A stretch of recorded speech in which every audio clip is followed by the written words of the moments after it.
Welcome viewers to this very special video today, where you join us for a highlights video covering every single race from rounds 1 and 2 of the 2025 season. Round 1 of the season took place on the 8th of February at Daytona Sandown Park, and this was also the opening round of the Southern Championships, and then round 2 of the season took place at Warden on Sunday the 23rd of February, and this was the opening round of the brand new Northern Senior Championships. Round 1 saw a record D-Max attendance of 43 drivers spread across 2 sold-out splits. Split 2 were the first group to take to the circuit with their one-shot qualifying session, and it was Gabriel Norse who put it on pole position with just over a third of a second ahead of Adam Thompson. Adam sadly spun though as he went into turn 1 on lap 1 of the race, putting himself into the barrows and unfortunately dropping him to the back of the field, but Gabriel Norse had no such problems as he blitzed the field, setting the fastest lap of the race by 1.2 seconds as he won the race by nearly 12 seconds ahead of Raj Kula. Raj meanwhile just about beat her close friend Stuart Whiten as she came home as the top lightweight driver in P2 overall, and it's Stuart Whiten who came home as the top super heavyweight driver in P3, and it was Henry Walter, the fiance of Raj Kula, he came home in a close P4. This race was the first time that a lot of drivers had driven a D-Max kart in the wet, and in fact it was the first time that a lot of drivers had driven a two-stroke kart end of, and the first time that a lot of drivers have ever driven in the wet before, courtesy of a lot of the drivers for this season being new to outdoor karting. As you can see on screen, that resulted in quite a few spinners over the course of the race. In fact, there was 12 caught directly on camera as the field spread out over the course of the 12-minute race. Gabriel Norse's victory though clinched in promotion to Split 1, and this is a brief snippet of what he had to say after the race. Gabriel, you didn't want an interview earlier on. How are you feeling now? I'm feeling really good now. I just led from the first lap, and built up I think a 12-second gap in the end. Split 1 then took to the circuit for their opening race of the day, and this was an absolutely incredible race that will go down for the ages. Archie Bullard put it on pole position in the Split 1 one-shot qualifying session, just about beating Charlie Foster. Those two were the fastest drivers by a distance in the one-shot quali, and the only drivers to get down into the 59s. Charlie and Archie then battled for the lead throughout the race before it came to a crescendo with 2 minutes to go as the two of them went side by side heading down to turn 6, and Archie unfortunately spun out. This allowed both Charlie and Jack Redfern to get through, and Jack challenged for the victory until the end, but it's Charlie Foster who ended up taking the victory by just under a second ahead of Archie Bullard, who got back past Jack Redfern in the dying moments of the race, and Jack Redfern came home in a close P3. William Tiddenham meanwhile finished as the top senior driver in the race, coming home in P4 after recovering through the field after a poor start, and it's Carlos Amanis who came home as the top lightweight driver as he came home in P5. This victory was only Charlie's second ever victory in the EKS, and we can hear what he had to say after the race. Charlie Foster, that race was quite stressful. How does it feel to be a winner in the first round of EKS? Well, it was very good. The start of the race, I should say, me and Archie were even on pace, and then he tried trying to take better lines, which were like not drying up, but they were. And half through the race, I was like 5 cars back. There was a gap, just went for it. It was clean. But then I had to give him some room, racing. We had some good battle, and then another opportunity is I sent him. He had a better run, but then it was 50%, so I still had my nose in. Yeah, I won. Split 2 then retook to the circuit for their second race of the day, and it's Raj Kula who led from start to finish as she took what is only the second ever victory for a female in EKS history. She also took the fastest lap of the race as she beat Carl Gaffney by 6.6 seconds, while Stuart Whiting came home again in P3 ahead of Charlie Jackson, and it's Morgan Turk-Sommer-Davija who recovered from his race 1 spins to finish up in P5. This victory gained Raj promotion to Split 1 for the first time, and we can hear what she had to say after the race. Raj, winning from the front, are you excited for your promotion to Split 1? Very excited, yeah. I mean, it was very plain sailing, so more of the same, please. Split 1 then retook to the circuit for their second race of the day, and it was Archie Bullard who led from start to finish to end up taking the victory again ahead of Charlie Foster. Charlie went in deep into turn 1 on lap 1 of the race, and that dropped him down to P5, but Charlie did a great job of recovering back through the field to finish in P2, just under 3 seconds behind Archie Bullard at the finish, and it's Jack Redfern who ended up coming home again in P3. William Tidnam had a much better start to this race and at one point was running up in P3. He ended up coming home in P4, but that was after having a last lap battle for 4th position with Lukanik. That is a battle to finish as the top senior driver in this race. It's William though who came out on top just ahead of Lukanik. It's William who came home as the top heavyweight driver and Luka who came home as the top lightweight driver. And it's Ryan Sandown who finished up in P6. This is a driver who's a Club 100 driver by trade, not familiar with D-Max karts or the Daytona circuits. He did a great job finishing up in P6, and it's Callum Bendlow who finished just behind him with a great drive to finish in 7th position.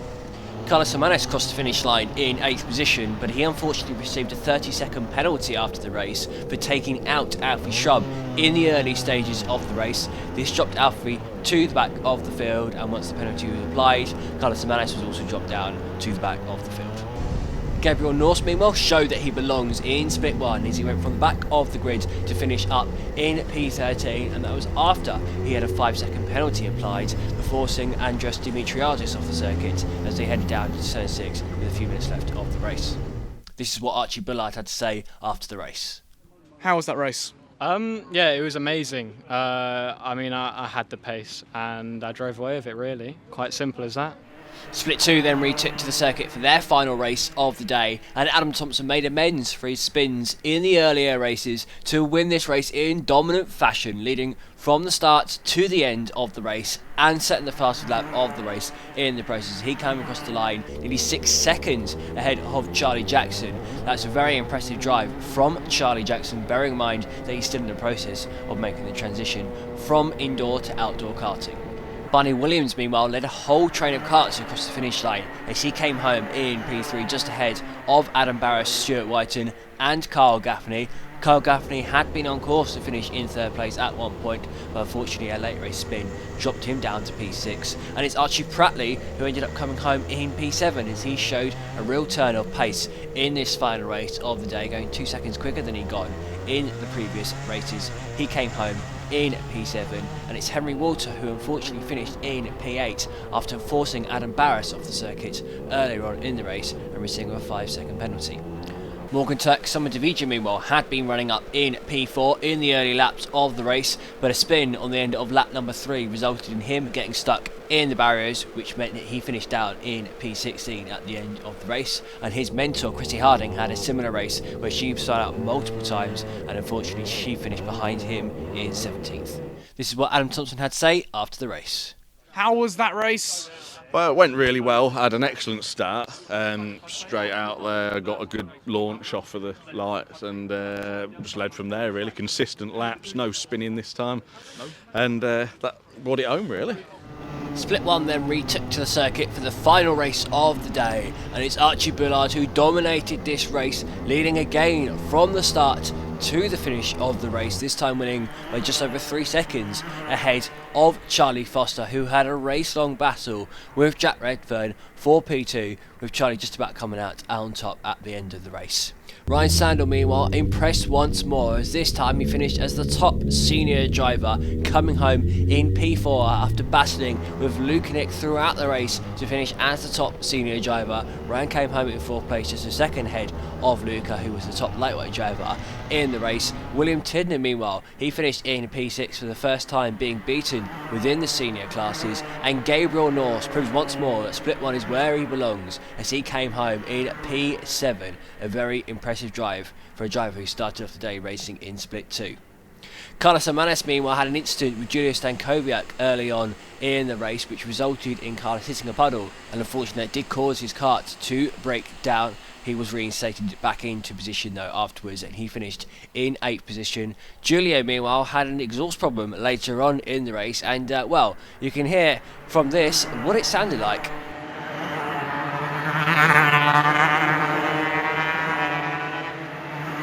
Sounds pretty good if you ask me.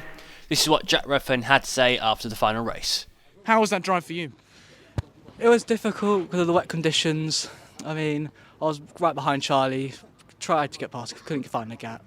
But these karts are hard in the wet, hard to control, but it was good fun. Can't wait for the next round.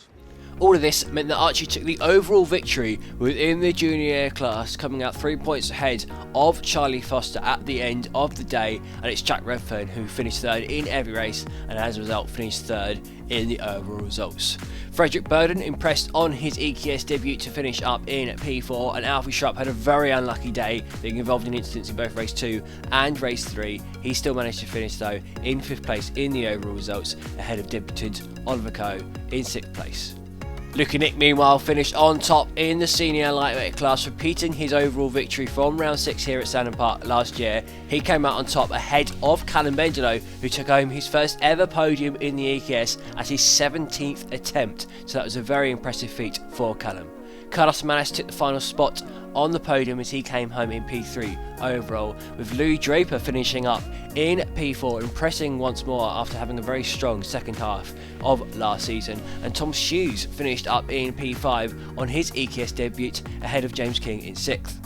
William Tidden meanwhile held on to the overall victory as he won outright in the heavyweight class ahead of the ever improving Ryan Sandown, and it's Gabriel Norse who made history as the first split 2 driver to finish on the overall podium as he came home in P3.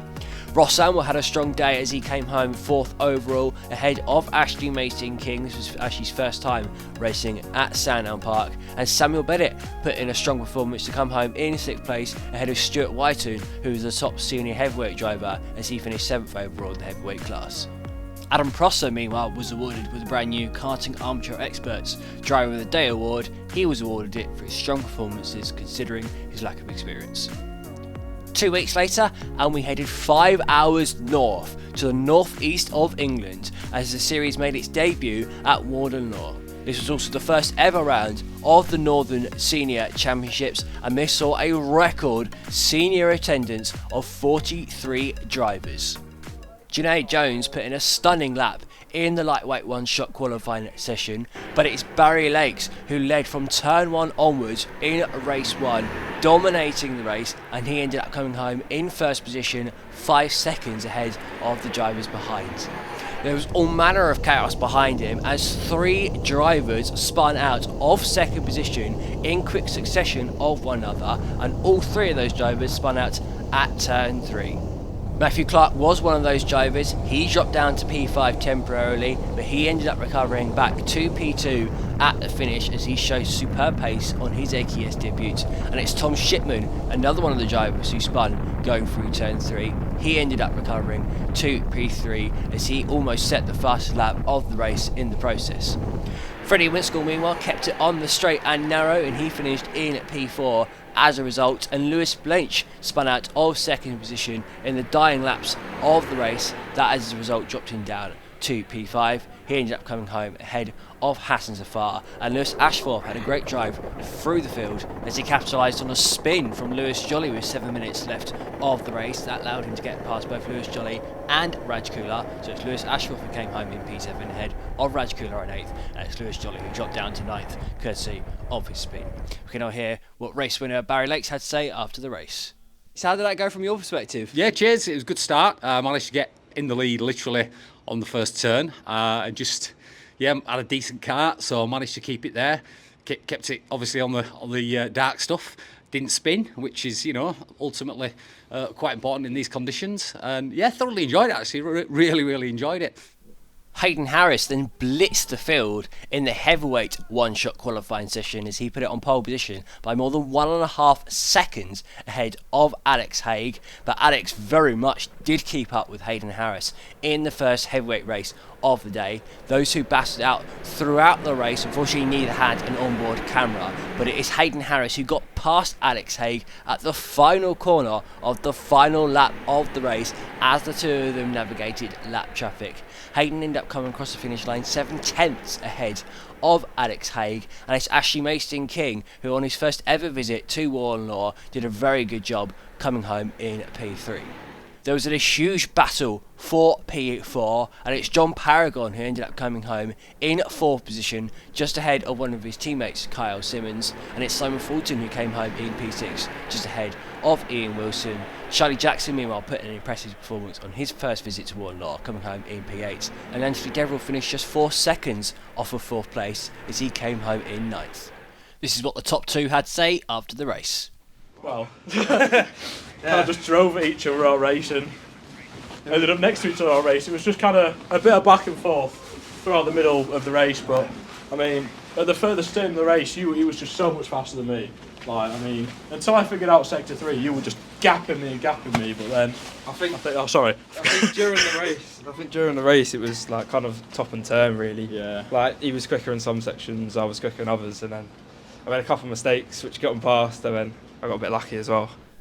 The lightweight drivers then returned to the circuit for their second and final race of the day, and this time it was Tom Shipman who blitzed the field as he led from the start of the race to the end of the race, beating Barry Lakes by just over 3 seconds at the finish line. Barry put in another great drive though to finish in P2, setting very consistent lap times and setting the fastest lap of the race again in this race. And it's Matthew Clark who showed great pace once more to come home in P3 ahead of Freddie Winskell, who again finished in P4.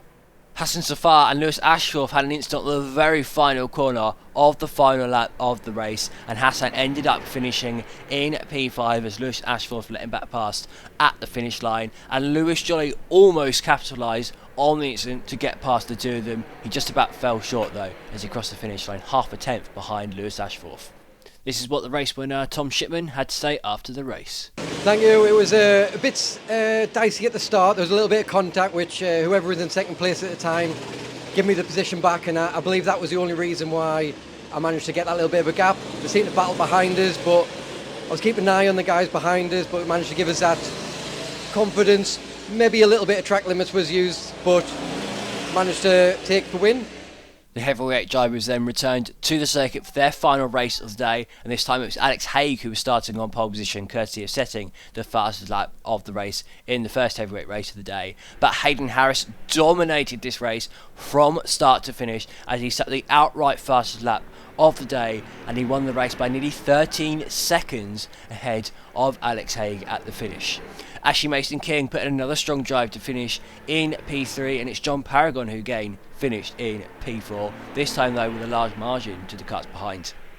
Ross Samuel struggled in race 1, but he made amends for it in race 2 as he finished up in P5 ahead of Anthony Deverill and Simon Fulton, while Xiaofeng Yang finished in P8. Ian Wilson then came home in P9, but he sadly received a 30-second penalty for taking out Kyle Simmons in the early stages of the race, and that dropped Ian Wilson all the way down to P16.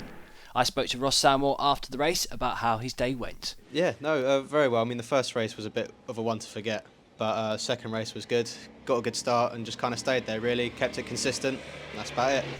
Barry Lakes' first and second place finishes meant that he won overall in the lightweight class as he beat Tom Shipman by 2 points, and Matthew Clark took home the final spot on the overall podium as he finished in P3. Freddie Winskell finished 4th in both races, which logically puts him in 4th place overall, and Hassan Zafar had 2 P5s to finish in 5th overall.